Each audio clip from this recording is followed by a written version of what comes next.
愛知県雇用労働相談センターショートタイムセミナーをご覧いただきありがとうございます。さて今回から新規創業時や初めて社員を採用するときに必要な労働・社会保険手続きや制度についてお伝えする起業したら見る動画シリーズを新しくスタート。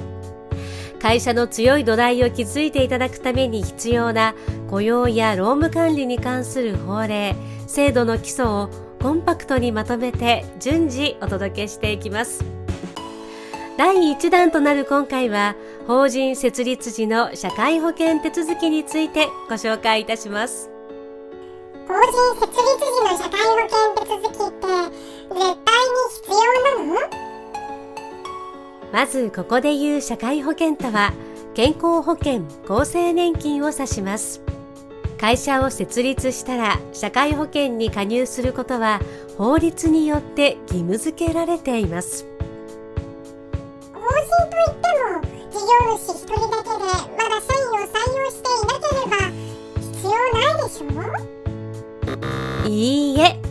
たとえ事業主一人だけの会社であっても報酬があれば加入しなければなりません。もし未加入であることが後から発覚すると過去に遡って保険料や延滞金を徴収される可能性もあるため、せっかくスタートした大切な事業を守るためにもきちんと手続きを行いましょう。実際の手続き方法は？それでは実際の手続き方法をご紹介します。こちらが実際に準備する新規適用届です。合わせて登記簿謄本などの必要書類を準備し、会社の所在地を所轄する年金事務所の窓口に提出するほか、郵送や電子申請での手続きも可能です。これでまずは会社が適用事業所となり、事業所の記号・番号が発行されます。さらにこの時、被保険者となる方の被保険者資格取得届も提出しましょう。こうして新しく設立した法人が適用事業所となり、そこで働く人が被保険者資格を取得するわけです。これらの手続きは会社を設立してから5日以内に行いましょう。新しく事業をスタートするとき、安心して仕事に集中するためにも、正しい法令に触れ、きちんと手続きを進めることはとても重要です。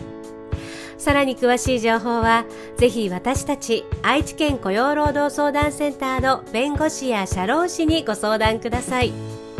ショートタイムセミナー、起業したら見る動画シリーズでは、これからも法人設立に関する労働・社会保険等の基礎を分かりやすくコンパクトにお届けしていきます。ぜひチャンネル登録をして最新情報をチェックしてください。愛知県雇用労働相談センターでは雇用や労務管理に関する法令・制度などの一般的なご相談に弁護士や社会保険労務士が無料でお答えしています。ベンチャー企業や海外から愛知県への進出を目指す企業などが円滑に事業を展開できるよう無料でご相談いただけるほか、専門家による無料セミナーも随時開催しています。詳しくは愛知県雇用労働相談センターのウェブサイトをご覧いただき、お気軽にお問い合わせください。今知りたい情報にピンポイントでアクセスできるショートタイムセミナー。次回の起業したら見る動画では、他にも新規創業時に必要な労働保険の成立手続きについてお届けする予定です。次回の動画もお楽しみに。ご案内は愛知県雇用労働相談センターでした。